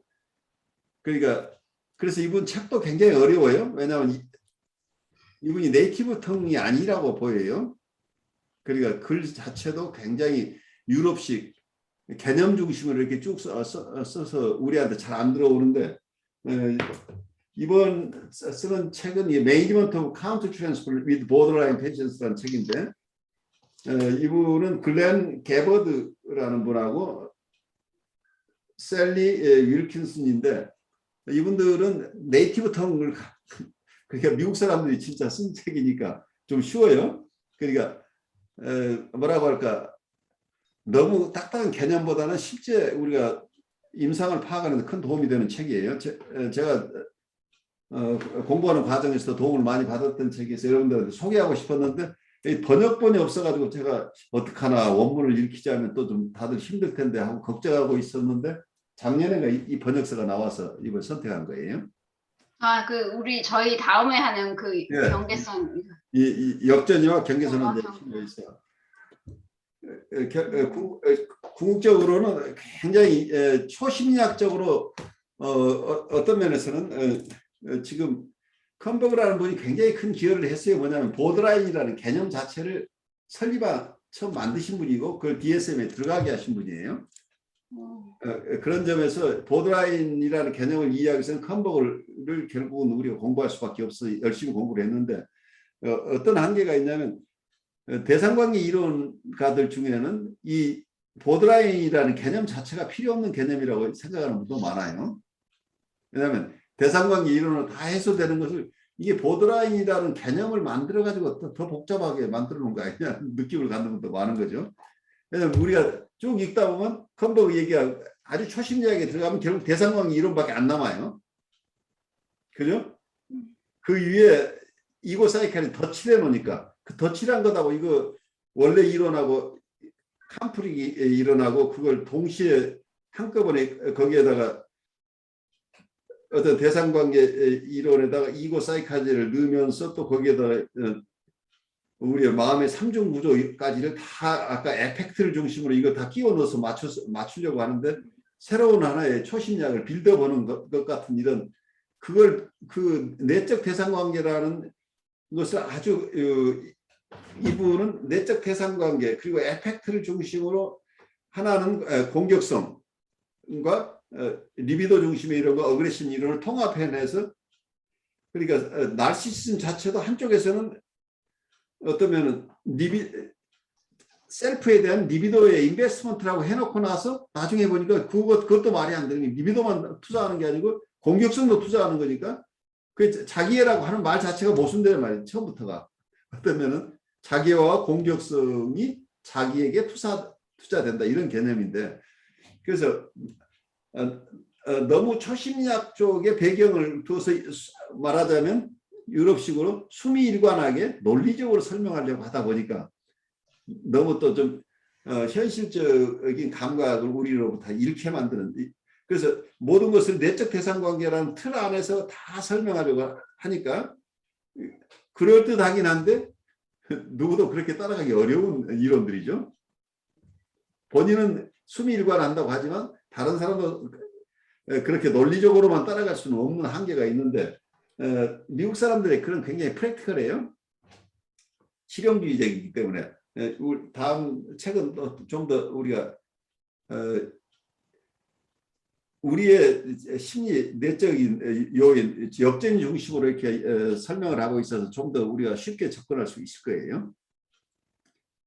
그래서 우리 한주혜님이 컴버그를 사랑해서 떠나기 싫으시더라도 잠깐 좀 내려놓고 또 다른 공부를 좀 하죠.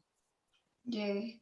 좀 다른 후에 거부터 먼저 좀 하고 다시 돌아와서 한 번 더 봐야 되겠습니다. 그래야 또 나중에 다시 공부할 기회가 있을 거예요. 이분 관련된 또 공부를 또 하죠 나중에.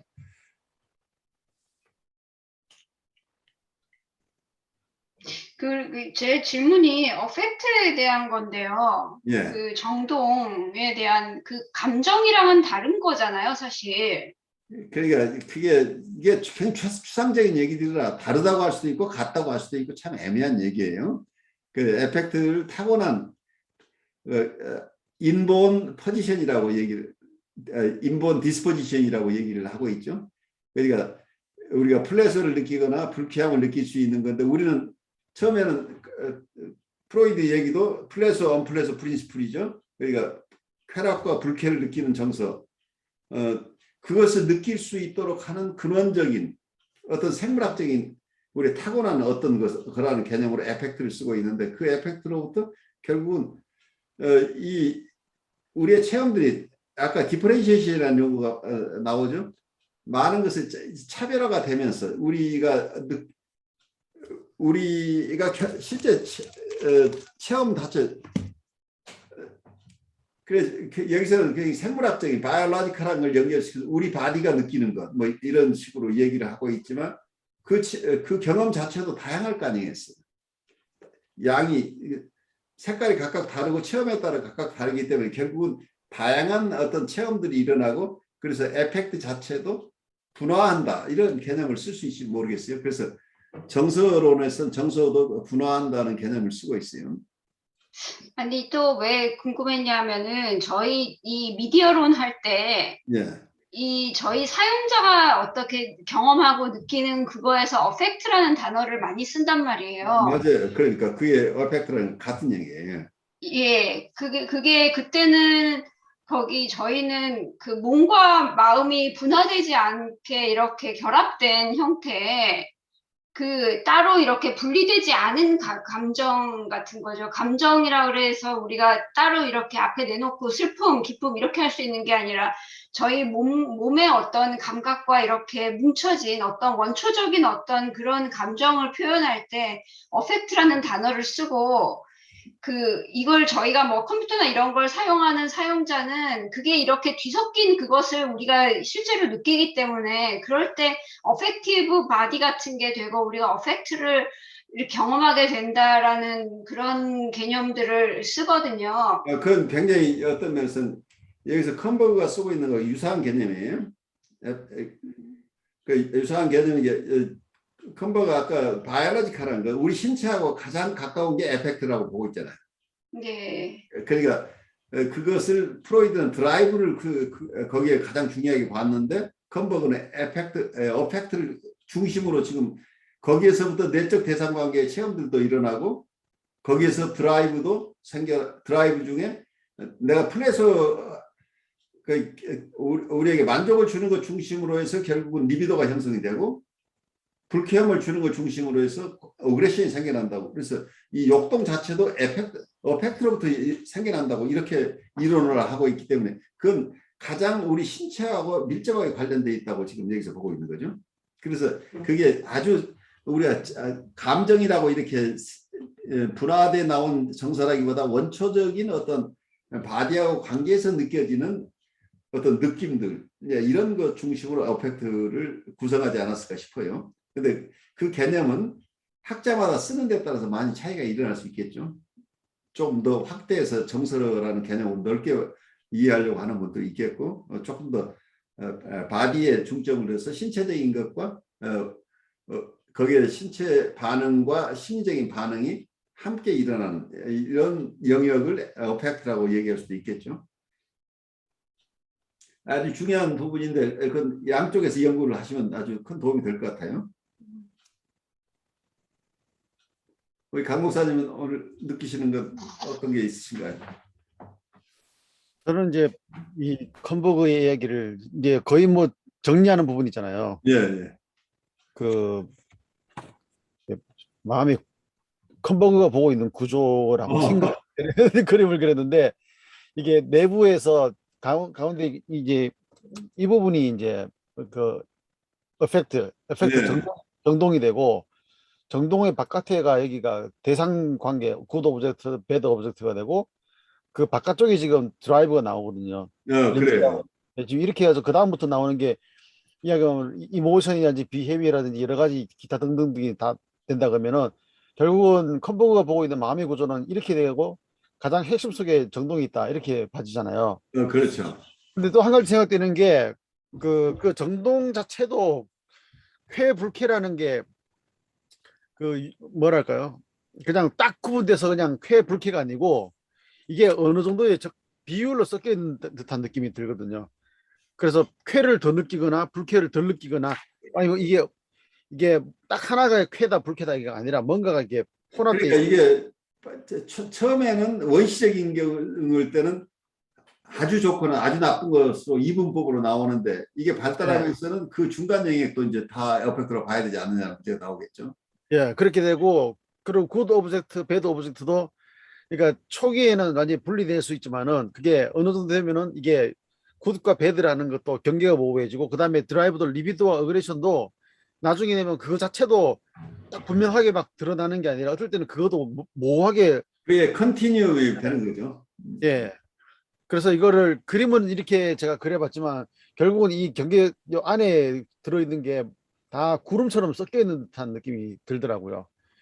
그래서 그 이것도 상당히 뭐 이해하기에 편한 어떤 마음의 구조라고 생각되면서 또 만약에 방어 기제가 작용되면 어느 지점일까 이런 생각도 해보게 되거든요. 그러면 결국은 그 방어 기제라는 것도 이 그림을 생각해 보면은 정동을 막고 있는 그러니까 불쾌를 막기 위해서 애쓰고 있다는 생각이 들거든요. 그렇죠. 예. 예, 그러면 그 방어 기제라는 것도 대상 관계에서 보면 대상 이전에 상당히 자기 집중이기 때문에 나르시시즘이라는 것도 어떻게 보면 뭐 섞여서 말하겠지만 불쾌로 말하면은 자기 안에서의 쾌를 지키기 위해서 상당히 에너지를 많이 쓰는 그런 상황이 되지 않느냐 하고 또 퇴행이라는 것도 결국은 여기서 보면은 굿과 배드라는 것을 좋고 나쁨을 너무 구분 지으려고 애쓰는 거. 예, 그런 것들로 하면은 나름 이게 컨버그의 이야기들이 한편으로 보면 사람의 마음의 구조를 또 새롭게 좀 뭐랄까 좀 복잡한 이야기 같았는데 어떻게 보면 또 새롭게 보면 또 단순하게 또 한번 이해해 볼 수 있는 그런 그러니까 예, 어떤 부분에서는 우리가 정동 중심으로 인간을 이해하는 것도 굉장히 파워풀한 어떤 퍼스펙트가 되죠. 예, 예, 그렇게 되는 것 같아요. 어쩌면 우리 실생활에 더 가깝게 다가올 수 있다는 얘기죠. 우리 예. 실제 오디너리 체험 속에서. 그 한주인님 말씀하신 것처럼 그 미디어에서 정동을 다룬다 그러면은 그게 이제 관점이 다 다르겠지만은 외부적인 아니면 어떤 인간의 발달되는 어떤 정서 쪽을 측면을 다루는 것 같은데도 그 속에 숨어 있는 거 뭐냐면은 컨버그 이론을 한다면은 상당히 인간 내면 깊숙이를 건들기 때문에 원초적인 것들이죠. 예, 그래서 그게 유용할 수도 있지만은 상당히 위험할 수도 있다 하는 양면성을 갖다가 보기 따라 가지고 또는 사용되는 것 따라 가지고 그 될 수 있다 생각하기 때문에 실제적으로 그 미디어들이 위험하게 다뤄졌을 때 일어나는 현상들도 우리가 목격하게 되잖아요. 아, 바로 그 점이에요. 지금 네. 강 목사님이 지적해 주신 것처럼 이게 미디어를 다루는 사용자는 물질성을 다루는 게 아니거든요. 사실은 저희가 어떤 정보나 이 파장을 다루는 것이잖아요. 미디어라는 거는. 그런데 저희 몸 밖에 물질성이 없기 때문에 실제로 우리가 지각할 수 없는 거는 그거에 이게 미디어 상에서의 정동의 핵심은 실제로 내가 지각할 수 있는 것이 나의 몸밖에 없기 때문에 몸에 직접적으로 그 정동을 막고 그게 뒤섞인 상태로 그것을 저희가 체험한다는 것이에요. 네. 그렇기 때문에 아까 얘기하신 것처럼 뭐 기쁨과 슬픔 또는 화남과 기쁨 이런 것이 뒤섞이고 이 속에 뭉친 채로 저희 몸속에서 이게 직접적으로 사용자가 체험하기 때문에 보통 뭐 책을 본다, 그림을 그릴다 할 때는 물질성을 분리해가지고 우리가 지각을 하는 거죠. 그러면은 감정 자체도 우리가 분리해서 볼 가능성이 있는데 저희가 직접 미디어를 체험하는 것은 이게 뒤섞인 채로 저희가 직접 이것을 체험하게 되기 때문에 공격성 자체도 저희가 직접 이 속에서 막 뒤섞인 채로 저희가 지각을 하게 된다는 것이에요. 그래서 바디로서 이게 어떤 생물학적인 에펙트가 가장 생물학적인 부분과 우리의 생물학적인 영역과 직접 연결된다고 하는 컨버그의 이론이 굉장히 파워풀하게 적용되는 거죠.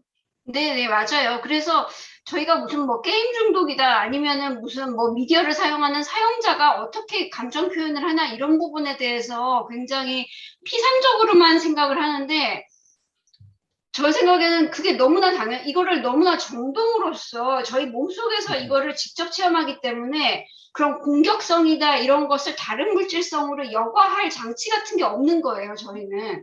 그렇죠. 굉장히 중요한 관찰이에요. 위험. 바디에 직접 영향을 미치는 거죠. 근데 바디만 영향을 미치는 게 아니고 심리 내적인 상황이 바로 연결이 같이 다 연결되잖아요.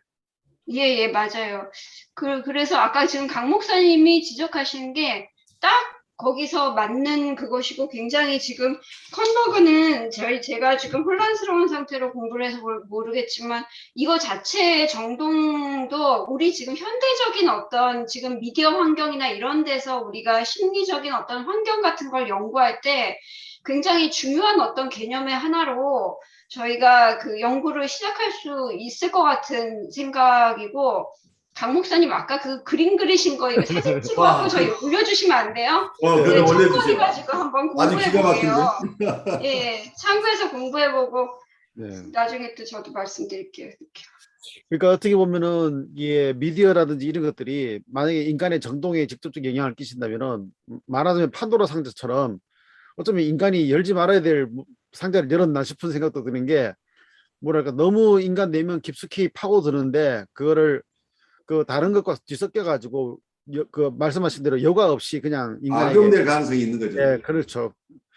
그래서 실제적으로 이제 성장하고 있는 이제 발달해야 되는 아이들한테 그게 심하게 노출되었을 때에 건강하거나 정상적인 성장을 발달을 못하는 그렇게 되는 게 결국은 정동 자체 인간의 어떻게 보면 그 컨버그 이루 말하면은 가장 내면에 있는 핵심적인 어떤 무언가를 갖다가 뭐랄까 혼란스럽게 만들어 버리거나 아니면은 너무 지나친 자극으로만 쾌를 추구하는 것으로만 가버리게 만들어 버리기 때문에 이 인간이 정상적으로 발달을 못한다는 그러니까 아까 오거나이저라는 개념이 나왔죠.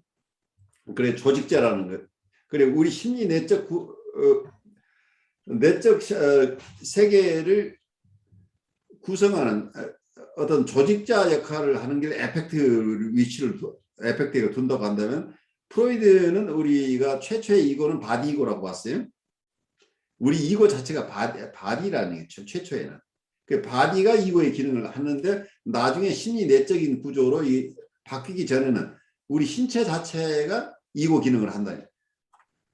그래 이런 부분이 지금 컨버그 얘기나 다 아주 원초적인 상태에서는 우리의 바디와 심리 기구 간의 연결이 아주 밀접하게 돼 있다는 거죠. 그게 원초적인 상태에서는.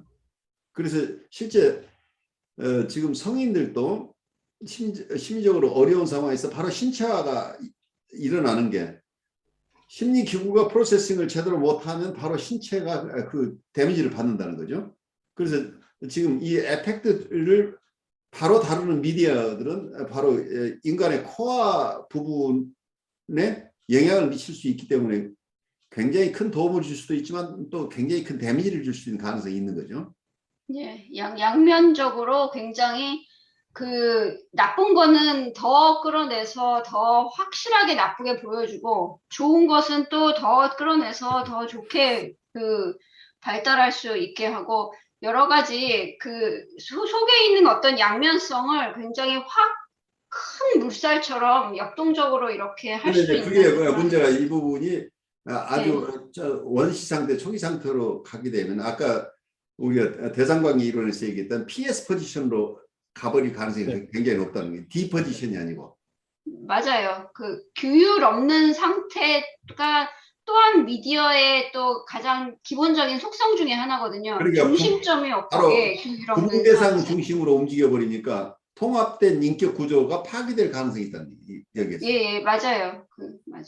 그 위험성이 굉장히 큰 거죠. 그러니까 엄청난 그 PS 포지션이라는 게 꼭 나쁜 것은 아니지만 실제 D 포지션에 있어야 될 사람이 지금 특별한 필요가 없는 상태에서 어떤 미디어 상황 속에서 PS 포지션이 너무 활성화돼 버리면 D 포지션의 건강한 모습들을 다 누리지 못하고 계속 PS 포지션에 탐닉해 버릴 가능성이 있어서 어려운 부분이 생길 수 있죠. 그 부분 대상 관계에 가게 되면 전체적인 인격적인 관계를 하기 어려워진다는 얘기예요.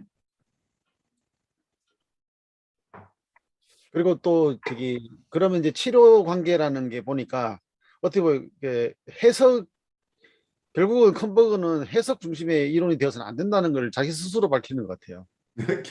본인은 해석 중심으로 하지만 사실은 이 네. 이론을 통해서 우리에게 설명하고 있는 것은 그것만 가지고 안 되겠다는 얘기죠. 예, 에펙트를 가지고 이야기하게 되면은 결국은 이거는 느끼는 것이지 해석하는 게 아니거든요. 예, 그러니까 결국 치료는 이게 뭐 대상 관계 그러니까 말하자면 이 이론으로 말하면은 욕동 이전의 대상관계를 다루어야 된다 하면 욕동에 문제 있는 사람은 대상관계를 다룰 수도 있겠지만은 대상관계가 문제 있는 사람은 그 정동을 다뤄야 된다 이렇게 되잖아요. 근데 그렇죠. 정동을 다루는 거는 그 앞에까지는 해석으로 할 수 있겠지만은 정동을 다루는 거는 해석으로 할 수가 없다는 거잖아요. 네, 맞아요. 예. 그렇게 되니까 해석이라고 말하면서 정동이 가장 중심에 있다고 말하는 자체가 이게 결국 이야기가 모순이 되어버리는 그런 그, 이야기. 그러니까 이분의 초심약과 이분의 치료 기법하고 서로 매치시키기 어려운 부분들이 발생하는 거죠. 아무래도 컴버그가 이 그림을 안 그려본 것 같아요. 자기 이름 가지고. 그런데 어쨌든 컴버그가 이렇게 고민하면서 이런 것을 애써서 이런 분야를 개척했기 때문에 우리가 또 그분이 가지고 있는 한계점을 보면서 우리 나름대로 또 새로운 통찰들을 만들어가야 되는 과제를 우리가 안게 되죠. 그런데 오늘 한주혜님의 그 미디어 쪽에서의 에펙트의 활용은 굉장히 우리에게 시사하는 바가 커요. 우리 정신분석 쪽에서 좀 더 연구해야 될 분야로 보여요. 네, 그 정신분석, 저는 현대적인 어떤 이런 상황에서는 정신분석이 다시 중요한 위치에 올라야 되지 않을까. 왜냐하면 너무 이 내적인 요소가 중요해지는 그런 시대인 거예요, 오히려. 오히려 그렇게 되죠. 지금 테크놀로지가 발달하면서 전부 부분 대상 관계로 막 가버리는데 이게 굉장히 위험해지죠. 이렇게 되면. 전에 제가 교육적으로도 이제 다루면서 미디어를 다룰 때 그 더 깊이는 안 들어갔지만 나타나는 현상들에 대해서는 분석을 해봤거든요. 네. 그랬더니 많은 경우가 부정적인 게 나오는데 그 부정적인 원인이 결국은 그 미디어를 통해서 얻어지는 그러니까 통계적으로 말하면은 95% 이상 뭐 심지어는 98%까지가 뭐냐면 인간의 본능을 자극하는 아주 그냥 그 어떻게 보면 나쁜 정보가 돼버린 그런 상황이라 그러더라고요. 그 결국은 상업주의라는 자체가 이 정동을 자극해가지고 그 속에 매몰되게 만들어가지고 그래서 탐닉하고 중독이 되어서 빠져나가지 못하게 만들어버린다. 그래서 결국은 교육에서는 미디어 사용을 자제해야 되는 게 교육이구나 이렇게 돼버리는 거예요. 그러니까 결국은 원초적으로 들어가면 아까 얘기 들어 플레이스 오브 프린시플밖에 안 남는단 말이에요. 예. 플레이스 언플레이스 프린시플 쪽으로 그냥 들어가 버리 리얼리티 프린시플이 사라져 버리는 거죠. 그러니까요. 이게 아까 얘기한 것처럼 이게 미디어 안에서의 어떤 공간이 있잖아요. 저희가 시공간이 이 안에 존재하기 때문에 또 다른 가상 현실이란 말이에요. 그 현실 세계인데 이 세계의 특징은 어떤 사회적인 규율이 적용되지 않는 특징이 있어요. 네, 1차적인 사고 방식의 영역이라는 게. 그러니까 프라이머리 프로세싱이 일어나는 것이죠. 예. 그러니까 그것을 나쁘게 볼 게 아닌 게, 아니, 사회적 규리라는 것을 우리가 부정적으로 볼 게 아닌 게, 그것을 통해서 우리가 통합도 일어나고 어떤 자기의 발달도 일어나고 성장이 일어나잖아요. 네. 근데 굉장히 개인화, 차별성과 개인화를 추구하는 어떤 환경에다가 이게 원초적인 정동을 굉장히 이렇게 표현하게 되는, 이렇게 끌어올리는 이런 게 되다 보니까 이 자체가 선과 악이다라기보다는 사람이 그걸 사용할 때 굉장히 좀 위험한 상황으로 사용하게 될 가능성이 더 많아지는 거죠. 그렇죠. 그 안전장치가 지금 안전장치가 없는 거죠. 없는 상태니까. 그래, 그걸 잘 선용하는 사람인데 좋은 결과가 오지만 그걸 선용할 능력이 없으면 굉장히 위험해질 수도 있는 거죠. 그러니까 그 미디어를 만드는 사람들이 더 자극적인 거 만들잖아요. 근데 그 자극적인 만드는 방법 중에 하나가 상당히 불쾌한 거, 정말 혐오스러운 거를 갖다가 그걸 통해 가지고 이상하게 역으로 쾌를 자극하는 거예요, 사람한테. 그러니까 미국에서 지금 청소년들한테 유행한 게 뭐냐면 학교 기물 훔치기 들어보셨습니까? 학교에 물건을 훔치면서 그걸 갖다가 미디어로 올리는 거예요, 소셜 미디어에. 그럼 그걸 보고 즐거워하면서 그 다음에 딴 사람은 더 심한 걸 훔치는데 학교 화장실 변기 훔치기 이런 거 있잖아요. 뭐 그걸 왜 훔치나 싶은데 막 그런 걸 훔쳐가지고 집에 갖다 놓고 사진 찍어가지고 또 훔치는 과정이나 부시는 과정을 갖다가 올리면서 하거나 아니면은 사람들을 가해하거나 학대하는 이런 장면들을 올리면서 그걸로 이상하게 역으로 쾌를 만들어 버리는. 그러니까 그 쾌라는 게 어쩌면 공격성이라고 하는 것이 그러니까 리비디널 에너지만 그 리비도만 그렇죠. 어떤 쾌락을 가져오는 게 아니고 공격성도 엄청난 쾌락을 가져야 똑같아 봐야 되죠. 그러니까 세이도 메소키스틱한 상태가 나오는 거죠. 세이디즘이 여기 세이디즘이나 메소키즘이라고 하는 게 다 쾌락과 관련되는 거죠. 다 모든 게 다 쾌락하고 연결되는 거죠. 지금 강 목사님이 지적하신 것도 굉장히 중요한 부분인데요. 책이랑 이 미디어를 비교를 해보면 사실 저희가 같은 내용을 책에서 보면은 그렇게 자극적이지 않잖아요. 그렇죠. 예. 근데 이게 왜 미디어로 봤을 때가 더 자극적으로 우리가 반응하게 되느냐는 저희가 이 미디어는 우리의 행동과 직결되기 때문이에요. 저희의 행동을 축이는 이게 상호작용 자체, 여기서 상호작용이라는 거는 행동의 상호작용을 얘기하는데요. 정서적인 상호작용만 일어나잖아요. 책을 보면. 그렇죠. 근데 미디어는 저희가 이걸 누르고 그 다음에 행동하게 만들어요. 그렇기 그러니까 때문에. 이렇게 말하자면 우리가 꿈을 꿀 때는 꿈이 안전한 이유가 우리의 관찰자지. 예. 우리의 신체를 사용할 수 없는 어떤 이런 상황이니까 안전하다는 얘기. 어떤 것을 꿈꿔도 괜찮아. 무의식 속에 있는 것이 다 프로세싱 될 수 있는데 안전하게.